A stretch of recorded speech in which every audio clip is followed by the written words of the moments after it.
La primera noticia tiene que ver con ChatGPT. Es una noticia muy local, pero no he visto que se informe algo parecido en alguna otra parte. Y es que ChatGPT se cuela en los juzgados. Sí, en la ciudad de Cartagena, Colombia, un juez consultó a ChatGPT para decidir en el caso de un niño que está entre el espectro autista para que su seguro, su sistema de salud, cubriera todo el gasto, incluyendo el transporte.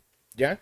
Ese juez consultó a ChatGPT para poder emitir su veredicto. Y es que aquí en Colombia el sistema de salud se basa en dos tipos de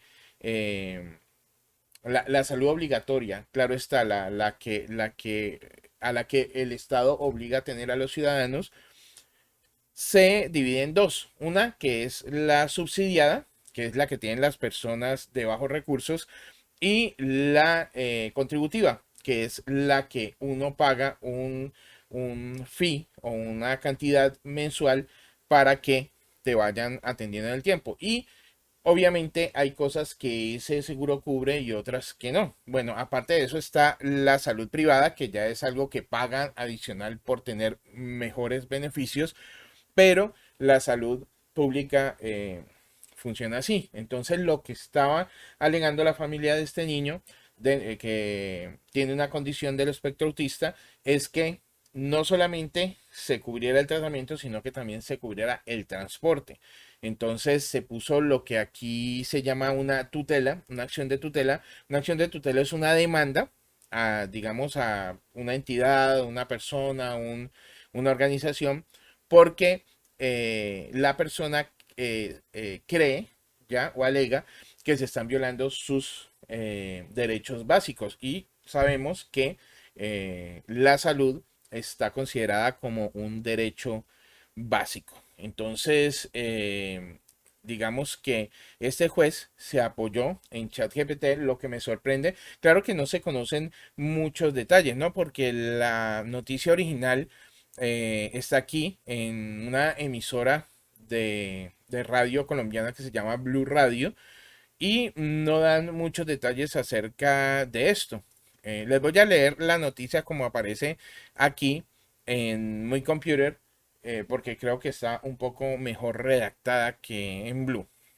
Dice, con el auge y que está experimentando ChatGPT en la actualidad, cada vez vemos que son las voces que señalan que el chatbot o los que estén por venir y que sean capaces de mejorar lo que ya ofrece este desarrollado por OpenAI. Tiene el potencial de desbancar a los buscadores web que hoy en día son la principal fuente de búsqueda de información para la gran mayoría. Y entre esas opiniones podemos encontrar las voces tan cualificadas como las de Paul Buccelli, creador de Gmail y gran conocedor de Google e Internet. Entonces por acá van hablando de ChatGPT, ya de la alianza que ha formado con Microsoft, ya, y aquí está la noticia como tal. Dice, pongo en énfasis el asunto de los errores por una noticia que podemos leer en Blue Radio, porque todos sabemos que ChatGPT puede alucinar, es decir, cuando no sabe las cosas se las puede inventar y eso es peligroso en casos como estos que son decisiones legales. Suscríbete. Ya, entonces dice que informa que un juez empleó ChatGPT para consultar el marco jurídico para una causa judicial. El juez Juan Manuel Padilla, en contexto de un procedimiento judicial que implicaba a un menor diagnosticado con trastorno de espectro bipolar, la justicia debía dirimir si el niño estaba exento de asumir los gastos médicos, incluido el transporte, o si por lo contrario sus tutores deberían hacerse cargo de los mismos. ¿Ya? Entonces aquí habla, dice, los jueces necesitamos estar pendientes de la evolución de la justicia y sus tecnologías. Desde la pandemia en Colombia empezamos a implementar tecnologías en la justicia y esto es una ventaja inmensa. Hoy puede ser ChatGPT, pero más adelante puede surgir una herramienta surgir más herramientas para que los jueces se apoyen. Esta inteligencia artificial nos ayuda a sacar sentencias muy entendibles con una buena redacción y demás, afirma el juez, o sea, afirma Juan Manuel Padilla, ¿ok? Eh, pues aquí el redactor del, del artículo dice, no sé si era la primera vez que ocurre algo así o si solo sería la primera vez que se hace público. En este punto hay que destacar que el marco legal de mi país permite explícitamente el uso de este tipo de herramientas con este fin, pero sin duda marca un hito muy interesante, no obstante tiene, también genera un tanto de recelo, precisamente por lo que comentaba al principio, la mala costumbre de ChatGPT para inventarse respuestas. ¿Ya? Y por acá dice, doy por sentado, claro, que los profesionales de la justicia participaron y que participaron en dicho proceso, empezando por el juez Padilla, habrá verificado de algún modo la respuesta dada por ChatGPT era correcta.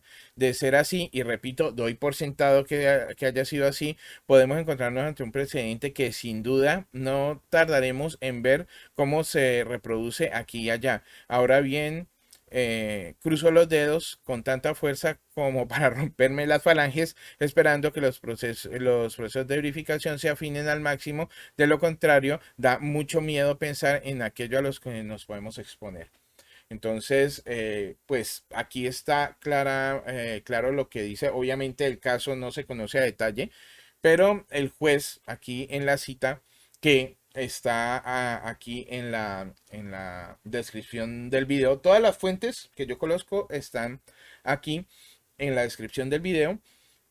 Dice que pues se valió del chat GPT para poder descifrar ya el marco legal y poder tomar una decisión y se justificó con las declaraciones que vemos allí.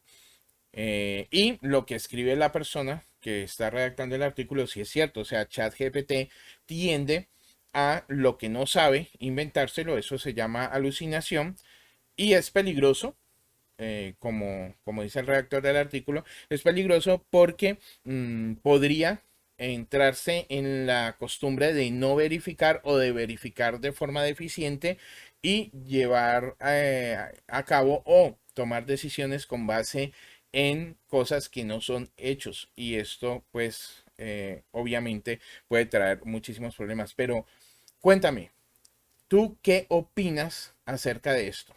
¿Ya? ¿Qué podemos hacer o si es